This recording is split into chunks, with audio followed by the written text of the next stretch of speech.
Today in class, we talked about volume of pyramids and cones, and these are really similar to prisms and cylinders. So we've done volume of prisms before, we've done volume of cylinders, and it's basically going to be the same thing with one little difference. So let's look at it. Here's how we started class. So we were trying to figure out how many cones would fit inside this cylinder. And maybe your first guess is like, maybe it's half. It looks smaller. Maybe 2 cones will fit in there. Close, but it's not 2. It's actually 3 cones fit in the cylinder. So we know the volume formula for a cylinder is pi r squared times h. We know the volume for a cylinder is the area of the bottom times the height. So for a cone, we're going to do the same thing. We're going to do the area of the bottom, pi r squared, times the height.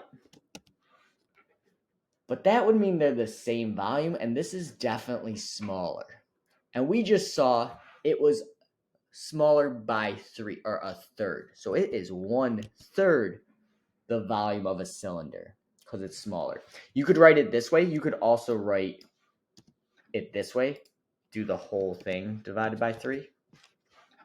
Let me just change one thing that I don't like right now. There we go.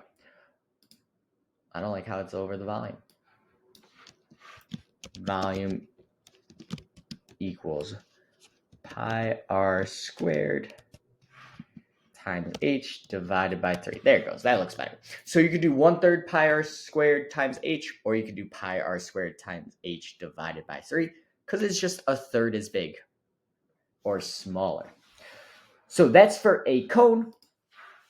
Then we looked at I'm going to go to a prism really quick. And the same thing happens with a prism and a pyramid. So if I had a pyramid and I fill it with water, how many pyramids do you think are going to take to fill in that prism? Now, they have the same height. They have the same base. So how many do you think it's going to take? It's going to take 1. So that's not halfway. It's actually going to take 3. Same as the cones and the cylinders. Pyramid kind of just likes a cone with a square or a rectangular base. So it's going to take 3 of them. So it's the same thing. So we learned 2 formulas today, a cone and a pyramid, and they're both 1/3 the area of the base times the height. So it's 1/3 the area of the base times the height. So that's where that 1/3 is going to come from, because it takes 3 pyramids to fill in this prism. 1, 2, 3. Fits perfectly. Cool. So the notes for today: for a cylinder, the volume was area of the base, pi r squared, because it's a circle, times the height. And for a cone, we just do 1/3 pi r squared times the height. Then for a pyramid, same thing. We do, for the volume of a prism, it was area of the base times the height. So for a pyramid, it's just 1/3 the area of the base times the height. Basically, one way to think about it that I think is really helpful: if you draw a cone in this cylinder, right, it doesn't fill up the whole thing. It fills up 1 out of 2, 3 pieces. It fills up 1/3 of it. Same thing happens if you look at a prism. If I drew a pyramid in here, so I go to the corners, right, just draw a pyramid in here. It fills up 1 out of the 2, 3 spaces. It's 1/3 of that prism. So that's why they both have 1/3 in them. That's what we talked about in class.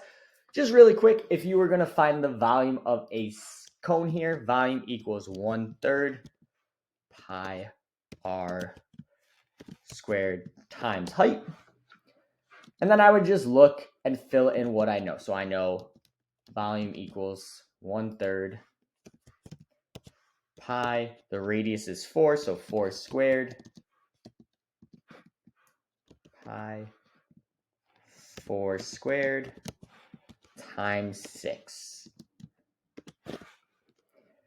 And then when you type that all in, you would get 32 pi. And that's the volume of the cone.